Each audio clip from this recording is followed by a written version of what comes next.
At Thanksgiving dinner, my daughter-in-law introduced me as the unbearable mother-in-law. Then I gave her a lesson that left everyone's jaws on the floor. At Thanksgiving dinner, my daughter-in-law introduced me as the unbearable mother-in-law. Then I gave her a lesson that left everyone's jaws on the floor.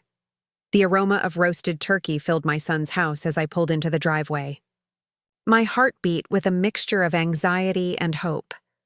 Always the same feeling when visiting David and Rebecca. After 15 years of their marriage, I still wondered if this time would be different.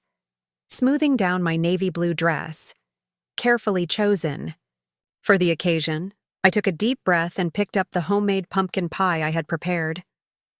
Pumpkin pie had been David's favorite since childhood. A small gesture to feel connected to my only son, even though in recent years, that connection had become increasingly fragile. The door opened before I could ring the doorbell. David smiled, but I noticed the tension in his eyes. "Hi, Mom," he said, giving me a quick hug. "Glad you could make it." "Thank you for inviting me, dear," I replied, trying not to show how much that "glad you could make it" sounded rehearsed, as if he were fulfilling an obligation. I handed him the pie, and he examined it with a forced smile. "Rebecca already made dessert, but I'm sure we can serve both." Knowing Rebecca, I figured my pie would probably remain untouched in the kitchen, but I nodded and smiled, as I always did. At 63, widowed for 10 years, I had learned the art of swallowing small hurts. The living room was full of people: Rebecca's parents, her brother with his wife, some friends I didn't know. My grandchildren were also there, 12-year-old Emma and 9-year-old Noah, absorbed in their tablets in the corner of the room. "Grandma!" Noah finally noticed my presence and ran to hug me. His small body against mine was the first genuine moment of the evening. Rebecca emerged from the kitchen, impeccable in her expensive dress, hair perfectly styled as always. Our gazes met for a moment, and she forced a smile that didn't reach her eyes. "Martha, you're here," she said, as if my presence was a surprise, despite the invitation made weeks before. "Thank you for having me, Rebecca," I replied, offering her the wine I had brought. "I hope you like it." She took the bottle, examining the label with an expression suggesting I had made some grave error in my choice. Interesting. I'll save this for a special occasion." Translation: the wine would never be opened. I tried to start a conversation with Emma, but she barely looked up from her tablet. Over the last 2 years, I had noticed how my grandchildren seemed increasingly distant, as if they had been subtly taught to keep me at arm's length. "Dinner's almost ready," announced Rebecca. "Why don't we all take our seats?" The table was beautifully decorated, that I couldn't deny. Rebecca always had a talent for creating visually perfect settings. I sat in the indicated place at the farthest end of the table, away from David and the children. As everyone settled in, Rebecca remained standing, wine glass in hand, preparing for what seemed to be a speech. "Before we begin, I'd like to thank everyone for being here this Thanksgiving," she started, her tone perfectly modulated. "It's wonderful to be surrounded by people we love." I smiled politely, trying to ignore how invisible I felt in that moment. "And for those who are meeting our family today," she continued, gesturing toward a couple I didn't know, "let me introduce everyone." She went around the table, introducing each person with warm comments. "My lovely parents, John and Elaine. My brother, Brian, and his wonderful wife, Melissa. Our dear friends, Mark and Susan." When she came to me, there was a deliberate pause. Something in her gaze shifted, and I felt a chill run down my spine. "And this," she said with a thin smile, "is Martha, the unbearable mother-in-law." The silence that followed was deafening. I felt the blood drain from my face as all eyes turned to me. Some looked embarrassed, others curious, as if waiting for my reaction to this joke. David cleared his throat, uncomfortable. "Rebecca," he muttered, but said nothing more. He didn't defend me. He didn't correct the comment. He just stared at his plate with sudden interest. It was in that moment, sitting at the Thanksgiving table, exposed and humiliated, that something broke inside me. It wasn't just the cruelty of that moment. It was the accumulation of years of small exclusions, cutting comments disguised as jokes, forgotten invitations to family events, social media photos of outings with my grandchildren that I never knew about. "Sorry, it was just a joke," Rebecca finally said, laughing lightly as if I was overreacting with my silence. "Martha knows I adore her." I smiled mechanically, because that's what I always did. Swallowed the pain, kept the peace. Didn't want to create problems for David. Didn't want to be the difficult mother-in-law Rebecca always accused me of being.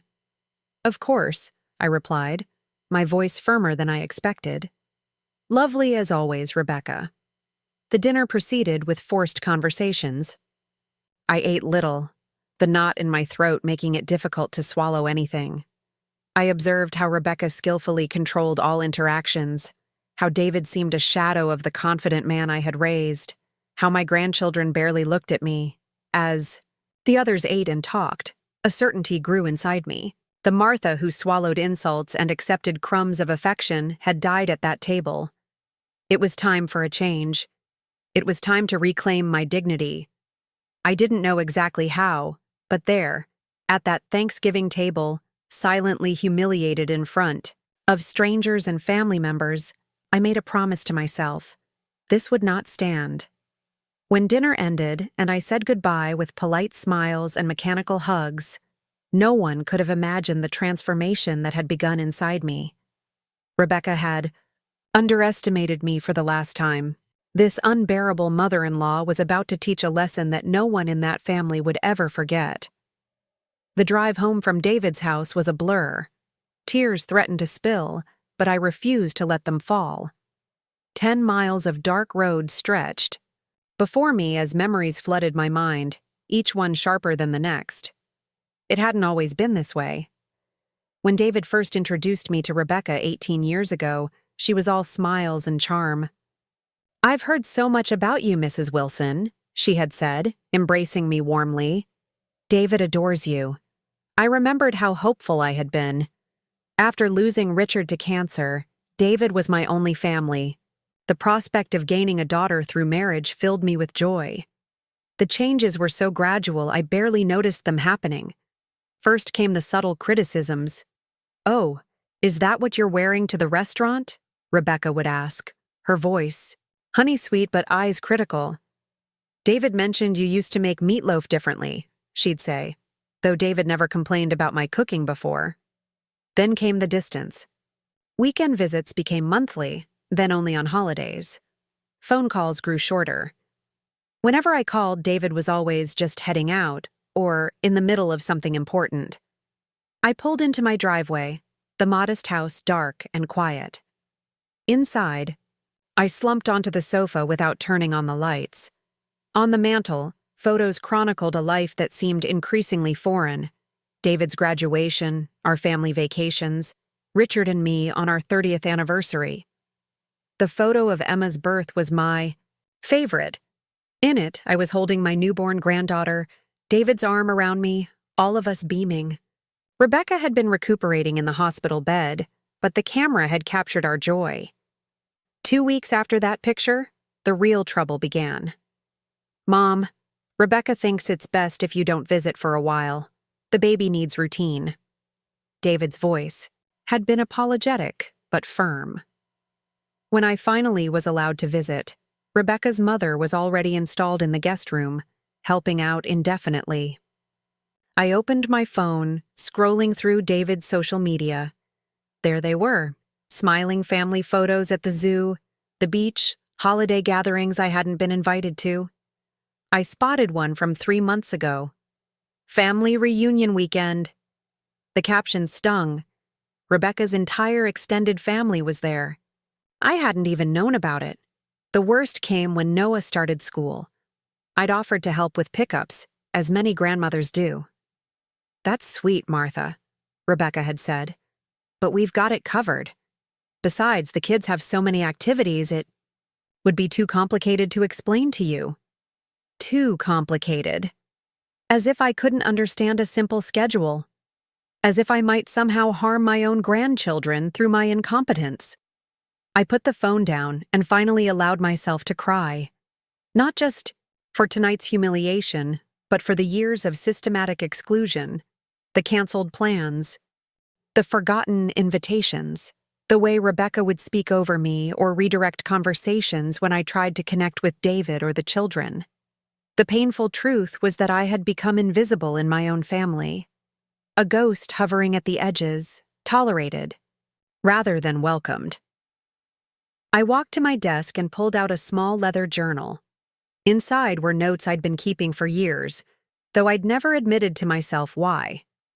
Dates of canceled visits with Rebecca's excuses, screenshots of family events I'd discovered after the fact, brief accounts of comments made to undermine me. It wasn't just paranoia. The pattern was clear as day on these pages. There was the time. I'd brought homemade cookies for the children, only to have Rebecca throw them away when she thought I wasn't looking. Too much sugar, she'd claimed before serving store-bought cupcakes an hour later. There was last Christmas, when my carefully chosen gifts for the children were accidentally left unopened until I'd gone home. There was the family tree project Emma had done for school, Rebecca's family meticulously represented, while I was reduced to a small circle labeled simply Grandma W. And through it all, David had slowly transformed from the loving, attentive son I raised into a distant man who couldn't meet my eyes when his wife insulted me at their dinner table. The realization hit me with startling clarity. I had been enabling this treatment for years. By smiling through the pain, by never confronting Rebecca's behavior, by accepting David's neglect, I had taught them that I would endure anything to maintain my tenuous place in their lives. My phone buzzed with a text. It was from my friend Elaine. "How was Thanksgiving?" I stared at the question. How could I possibly explain? Instead, I made a decision. I texted back. "Can we meet for coffee tomorrow? I need your advice." For the first time in years, I wasn't going to pretend everything was fine. I wasn't going to silently accept my assigned role as the unwanted mother-in-law. That night, as I lay in bed staring at the ceiling, I realized the Martha who left that Thanksgiving table was not the same. Martha who had arrived with a homemade pumpkin pie and desperate hope for acceptance. Rebecca wanted an unbearable mother-in-law? Perhaps it was time to show her what that really meant. She actually introduced you as the unbearable mother-in-law? To everyone at the table? Elaine's voice rose in disbelief, drawing glances from nearby tables at the small cafe where we sat. I nodded, wrapping my hands around my coffee mug.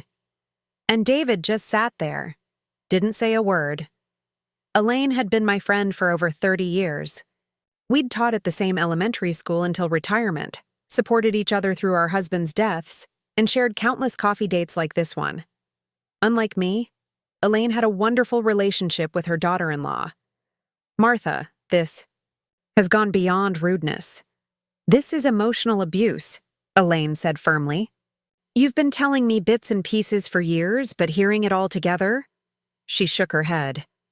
Why have you tolerated it for so long? The question hung in the air. Outside, December snow began to fall, dusting the sidewalk with white. Fear, I finally admitted. Fear of losing David completely? Fear of never seeing my grandchildren? And how often do you see them now? Elaine asked gently. The truth stung. Holidays. Sometimes not even then. I found out they went to Disney World last spring. Emma had a dance recital I was never told about. My voice caught. Noah lost his first tooth. I saw the Facebook post. Elaine reached across the table and squeezed my hand. So you're already losing them? Yes. The word came out as a whisper. Then what do you really have to lose by standing up for yourself? Nothing. The realization was both terrifying and liberating. As I drove home, Elaine's words echoed in my mind. For years, I'd believed that maintaining peace at any cost was the only way to keep my tenuous connection to my family. But that approach had failed spectacularly. At home, I found myself standing before the hallway mirror, really looking at myself for the first time in years. When had my posture become so hunched? When had I started dressing in these muted colors that wouldn't draw attention? When had I begun to see myself through Rebecca's dismissive eyes? The phone rang, startling me. David's name flashed on the screen. Mom? His voice sounded strained. Rebecca wanted me to call. She thinks you might have misunderstood her joke yesterday. Not an apology. Not even close. Does she? I kept my voice neutral. You know how she is. Her sense of humor can be different. He paused. Anyway, she feels bad if you took it the wrong way. Again, not an apology. She felt bad if I had taken it the wrong way, placing the blame squarely on me.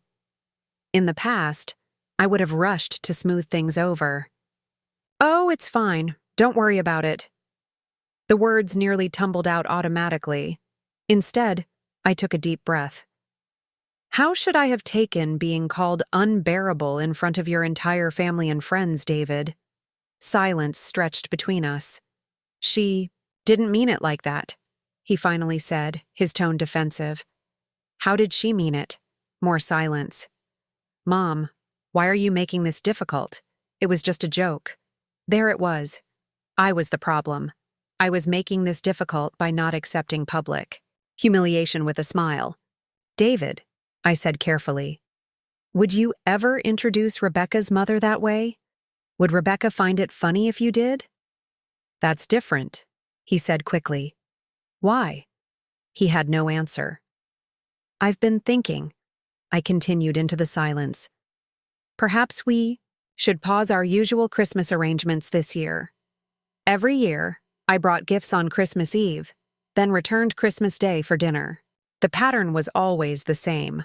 My gifts minimized, my presents tolerated, my contributions to the meal rearranged or replaced by Rebecca. What do you mean?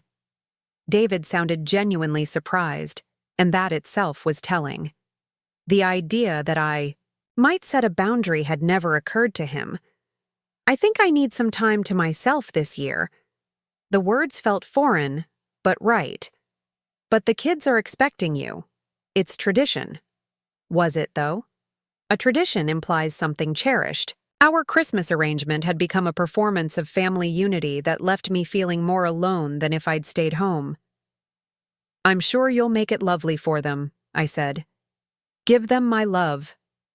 Mom, he started, but I cut him off gently. I need to go now, David.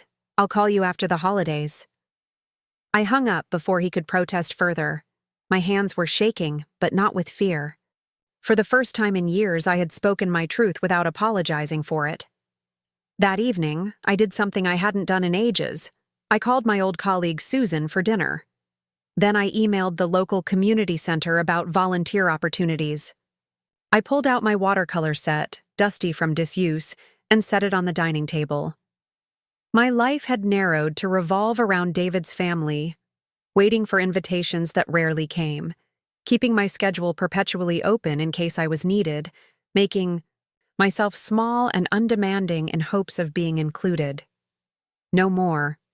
I sent a text to David before bed. I've given a lot of thought to our conversation. I love you and the children deeply, but I can no longer accept being treated as an afterthought in your lives. When you're ready to discuss this honestly, I'm here. He didn't respond, but I slept better that night than I had in years. The Martha, who woke the next morning, stood a little straighter. The battle ahead would be difficult, but for the first time, I understood that my dignity was worth fighting for, and I was just getting started. Christmas came and went. No calls from David, only a terse text message on Christmas morning. Merry Christmas, Mom. The silence hurt, but it was also revealing. I had declined one invitation, set one boundary, and my son had retreated completely. January arrived with a blanket of snow and a new sense of purpose. I began meeting regularly with a therapist named Dr. Mitchell. a kind woman in her 50s who specialized in family dynamics.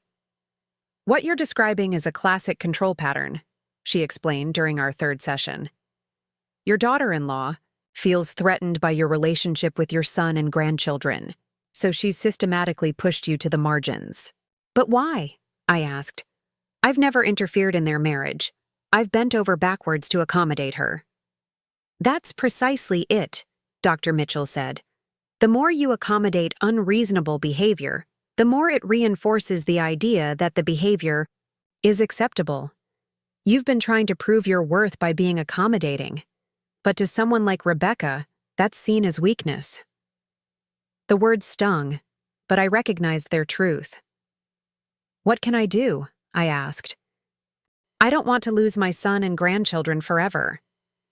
You might need to be prepared for things to get worse before they get better, she warned.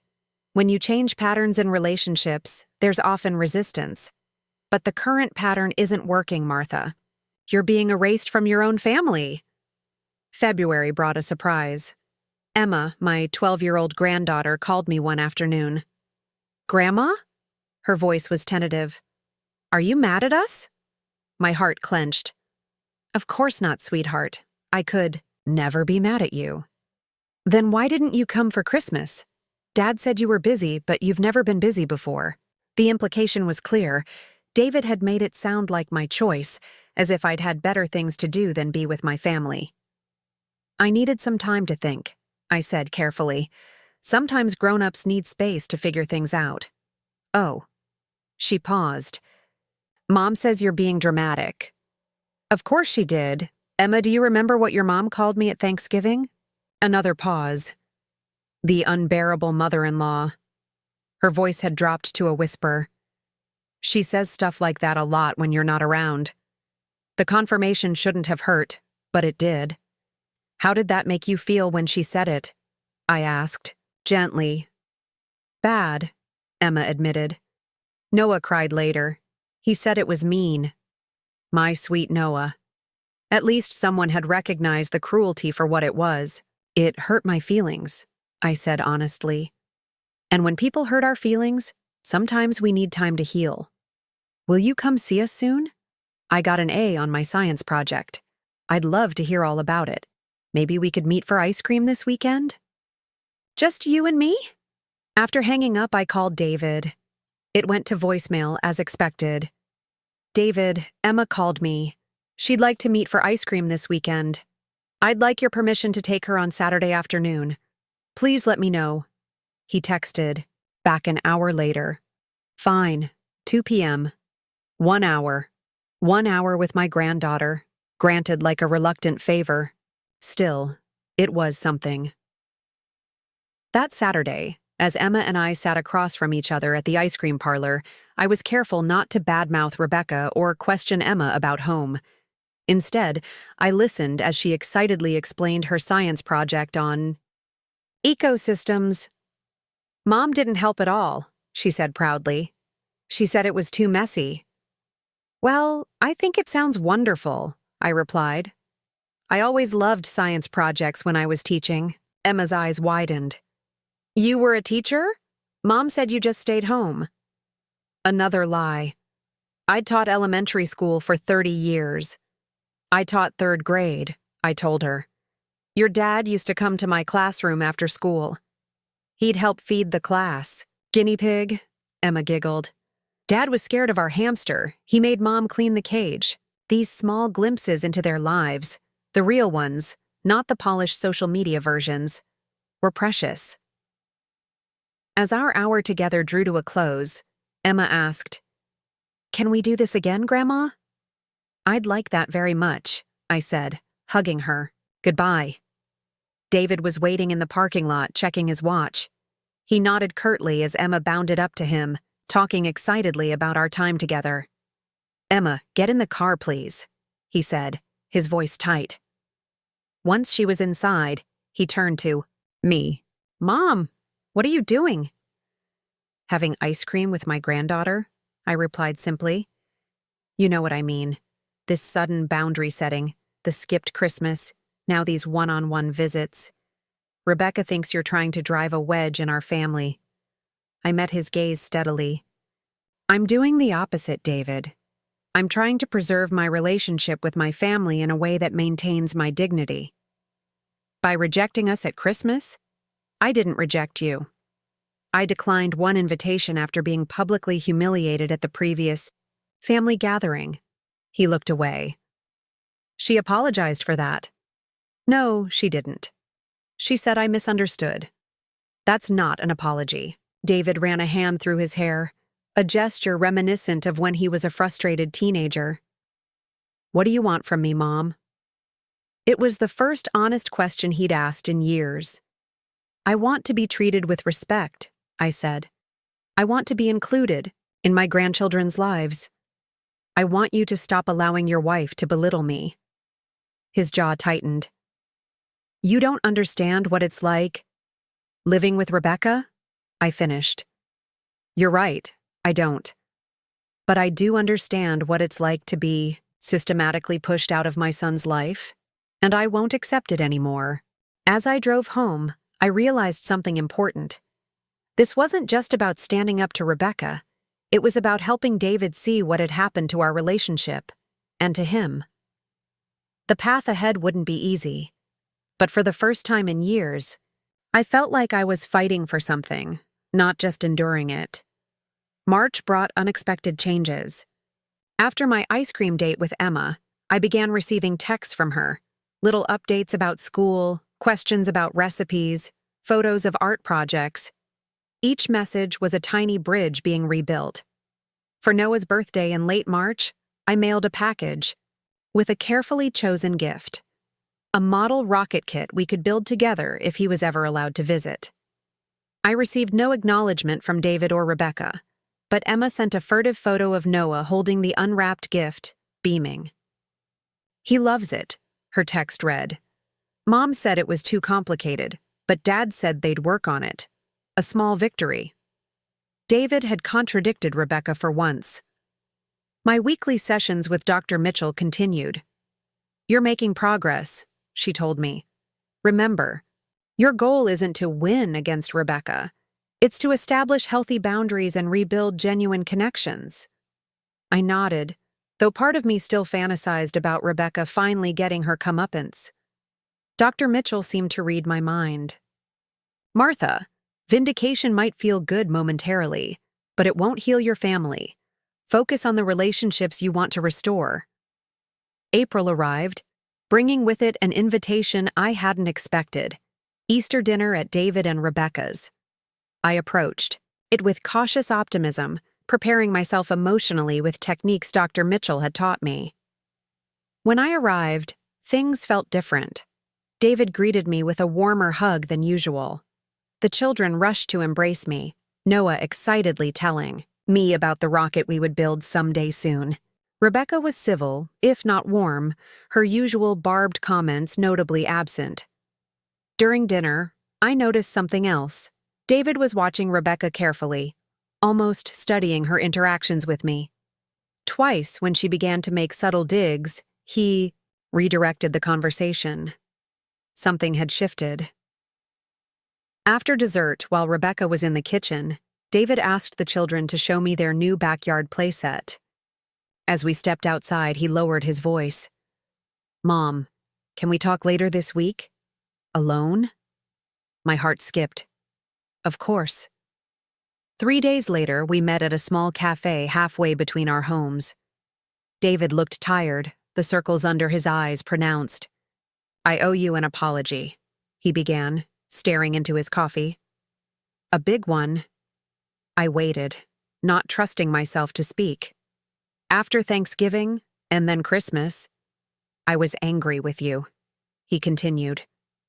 I thought you were being difficult, but then I started paying attention.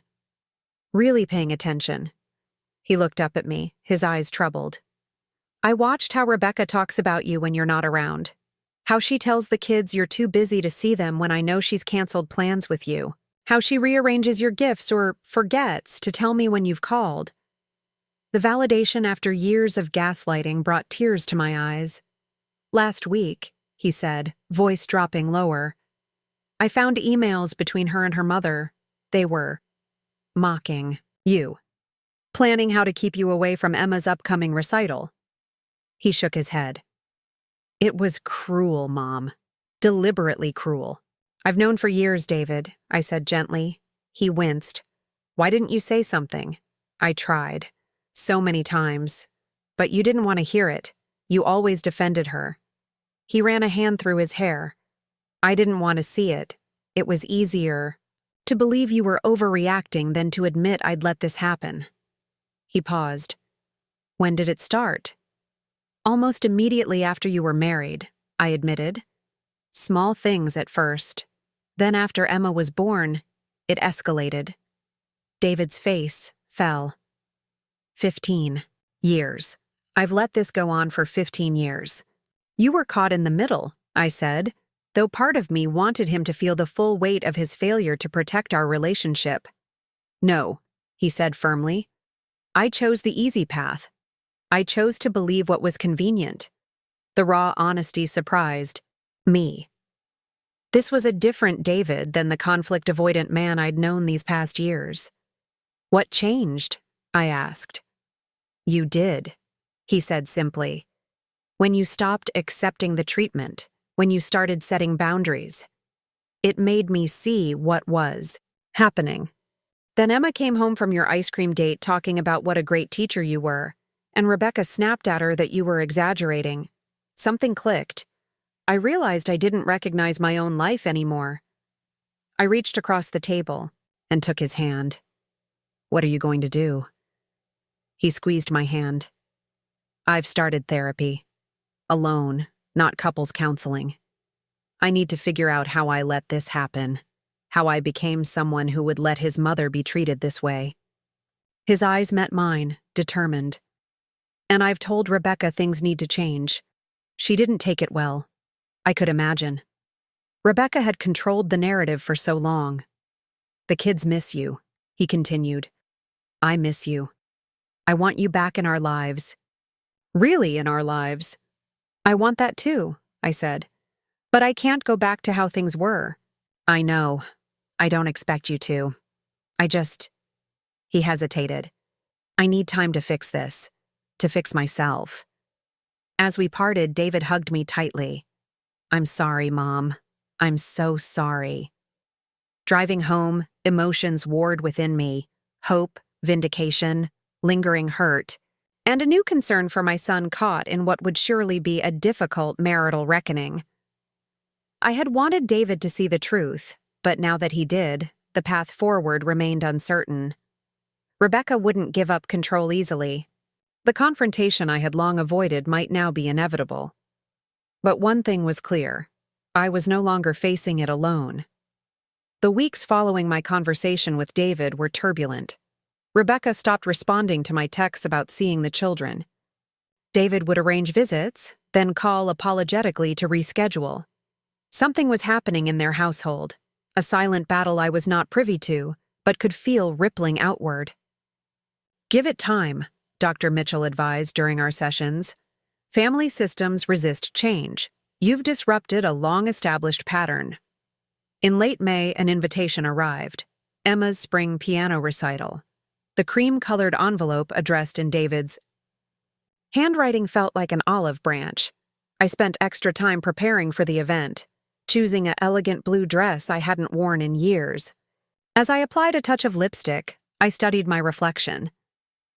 The woman looking back at me stood straighter, her eyes clearer and more determined than they had been in years. The school auditorium was already filling when I arrived. I spotted David, saving a seat near the front, Rebecca nowhere in sight. She had a migraine, he explained as I sat beside him, the relief in his voice palpable. Noah's with her sister for the evening. Part of me felt guilty for my own sense of relief. I didn't wish Rebecca ill, but her absence meant a reprieve from tension. Emma's nervous, David said. She'll be so glad you came. When Emma took the stage, her eyes scanned the audience anxiously. When she spotted us, her small face lit up. She played beautifully, her fingers dancing across the keys with a confidence I hadn't seen in her before. After the recital, as we waited for Emma in the lobby, A woman approached us. Emma's piano teacher, Ms. Chen. "Mr. Wilson," she said warmly, then turned to me with a smile. "And you must be Martha. Emma talks about you all the time." I blinked in surprise. "She does? Oh, yes. She tells me you were a teacher and that you've been helping her with her technique. Your exercises for hand positioning have made such a difference." I glanced at David, confused. I hadn't given Emma any piano advice. Ms. Chen continued, oblivious to my bewilderment. "And thank you for the music books you sent. Those classical adaptations are perfect for her level." David's expression darkened. "What music books?" Ms. Chen's smile faltered. "The ones Emma brought in last month?" She said they were from her grandmother. Emma bounded up to us then, glowing with post-performance excitement. David hugged her, his voice carefully controlled. "You were amazing, sweetheart. Ms. Chen was just telling us about some music books Grandma sent you." Emma froze, her eyes darting between us. Emma," I said gently. "I'm afraid there's some confusion. I didn't send you any music books." Her face crumpled. "I'm sorry, Mom said I couldn't take lessons anymore because they were too expensive. But I love piano. So I told Ms. Chen that the books were from you and that you were helping me."